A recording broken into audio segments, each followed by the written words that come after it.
Apollo medics hospital ने शुरू की कैंसर उपचार के लिए क्रांतिकारी प्रोटॉन थेरेपी ओपीडी।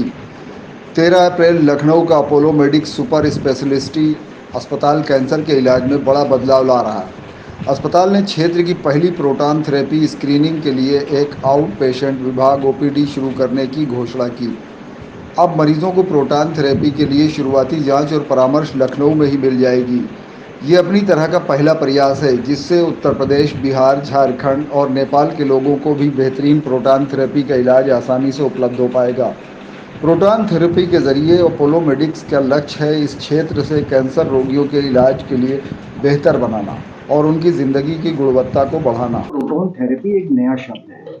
किस तरीके की है ये प्रोटॉन थेरेपी और किस तरीके से इसका उपचार किया जाता है? प्रोटॉन थेरेपी जो है वो एक किस्म की रेडियोथेरेपी है, एडवांस्ड किस्म की रेडिएशन है। जैसे कि हमें पता है रेडिएशन लगभग 70% कैंसर पेशेंट्स को किसी न किसी टाइम पे उनके लाइफ में उनके ट्रीटमेंट के दौरान उनको रेडिएशन की ज़रूरत पड़ती है।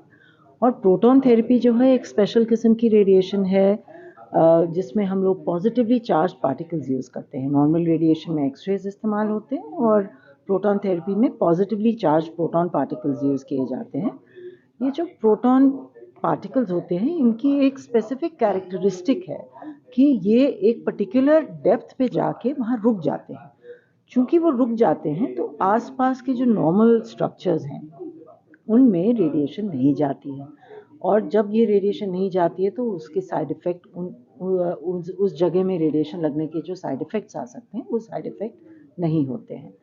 दूसरा एक इम्पैक्ट ये होता है प्रोटॉन थेरेपी का कि वो चूँकि एक पर्टिकुलर जगह जाके रुक जाता है और दूसरी जगह नहीं जाता है कि कुछ जगहों में हम ज़्यादा डोज दे पाते हैं या ज़्यादा सेफली डोज दे पाते हैं और ऐसी सिचुएशंस में ट्रीटमेंट के रिज़ल्ट ज़्यादा अच्छे होते हैं। जैसे कि स्कल बेस के कैंसर्स हैं, अभी रिसेंटली कुछ रिपोर्ट्स आई हैं जिसमें ये पता चला है कि हेड नेक के कैंसर जो होते हैं यानी कि मुंह का कैंसर, टॉन्सिल का कैंसर, इन सब जगहों में भी जब हम प्रोटॉन थेरेपी इस्तेमाल करते हैं तो उनके रिज़ल्ट ज़्यादा अच्छे होते हैं।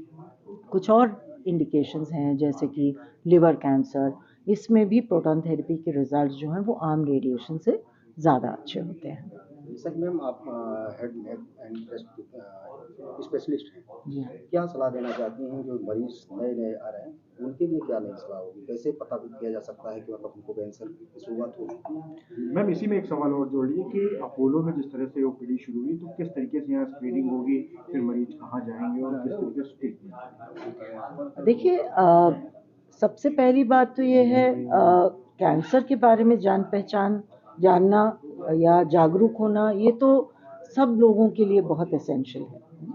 तो कोई उसके जो साइड इफ़ेक्ट्स हैं या वार्निंग साइंस हैं कहना चाहिए, जो वार्निंग साइंस ऑफ कैंसर हैं उनको कभी भी नज़रअंदाज नहीं करना चाहिए। जैसे कि कहीं कोई गांठ पता चलती है या अगर अनएक्सप्लेन्ड वेट लॉस हो रहा है, अगर अनएक्सप्लेन्ड फीवर हो रहा है, खाना निगलने में कुछ अटक रहा है, किसी भी नॉर्मल जो हमारा पैसेज है यानी कि मुंह है या स्टूल का रास्ता है या यूरिन पास करते वक्त अगर हमें ब्लड नज़र आता है तो इन सब चीज़ों को नज़रअंदाज नहीं करना चाहिए। ये तो आम एक सबके पास ये नॉलेज होनी चाहिए जानने के लिए कि ये सब कैंसर के साइंस हैं और अगर इसमें से कुछ हमको महसूस हो रहा है या हमारे घर में किसी को महसूस हो रहा है तो हमें डॉक्टरी जांच इमीडिएटली करानी चाहिए।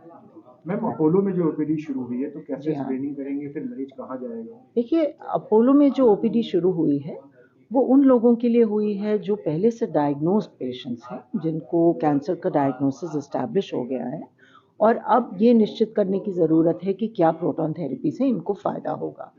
तो अगर ऐसा पेशेंट महसूस करते हैं कि वो राय लेना चाहते हैं या उनके ऑन्कोलॉजिस्ट, उनके कैंसर स्पेशलिस्ट ये फील करते हैं कि उसमें प्रोटॉन थेरेपी का रोल है, उस सिचुएशन में पेशेंट हमारे पास आएंगे और हम उनको गाइड कर पाएंगे। Thank you ma'am. खर्चे की बात करें तो कितने खर्चा आ जाएगा, जैसे जाके लोग कराएंगे?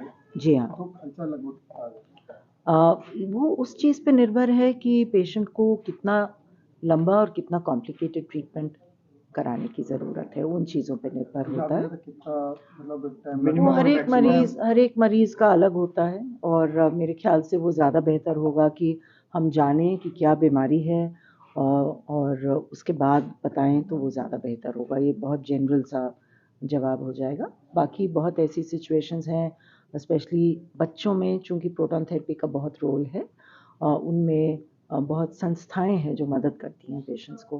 अगर वो खुद ना इतना नहीं अफोर्ड कर सकते या तो उसमें डेफिनेटली हॉस्पिटल की तरफ से भी और कुछ संस्थाओं की तरफ से भी मदद होती है।